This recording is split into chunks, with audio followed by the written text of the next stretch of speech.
நான் அசிஸ்டன்ட் டைரக்டராகவும் நடிகராகவும் இருந்துட்டு இருக்கேன். இப்போ டைரக்ட் பண்ணுறதுக்கான வேலைகள் பார்த்துட்டு இருக்கேன். ஓகே. ஐயா சரவணன் சார் முன்னாடியே தெரியுங்களா உங்களுக்கு? என்னங்க, தமிழ் இண்டஸ்ட்ரியில் நீ சினிமா துறைக்கு வரணும்னா ஏவிஎம் என்ற நிறுவனத்தை தாண்டி தான் வரணும். பல பேர் அந்த உலக ஒருடைய வாசலில் வந்து நின்று வாய்ப்பு தேடி இருக்கிறாங்கல்ல, அது மாதிரி நாங்களும் இருந்திருக்கோம் சின்னதுலேருந்து. நீங்கள் அவர் கூட பழகியிருக்கீங்களா இல்லை பார்த்துருக்கீங்களா?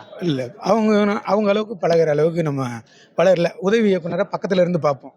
எல்லாரும் அவர்கிட்ட அவரே எல்லாருக்கிட்டையும் கையை கட்டி நின்றுட்டு தான் பேசுவார். அவர்கிட்ட பேசும்போது எல்லாருமே அந்த மரியாதையோட, முதலாளின்ற அந்த மரியாதையோட எல்லாருமே நடந்துக்குவாங்க. அவரும் தொழிலாளின்னு பார்க்காம ரொம்ப மரியாதையாக எல்லாருக்கிட்டையும் நடந்துக்குவார்.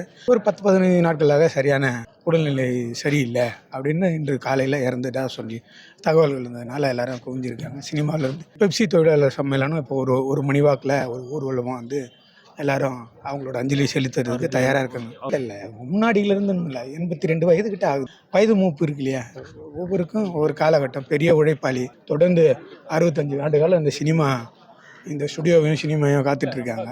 பெரிய உழைப்பாளிகள் இல்லையா. ஓய்வு நாட்கள்லையும் உழைச்சிட்டு இருக்கும்போது கொஞ்சம் சீக்கிரமான இறப்பாக நாங்கள் கருதுவோம்.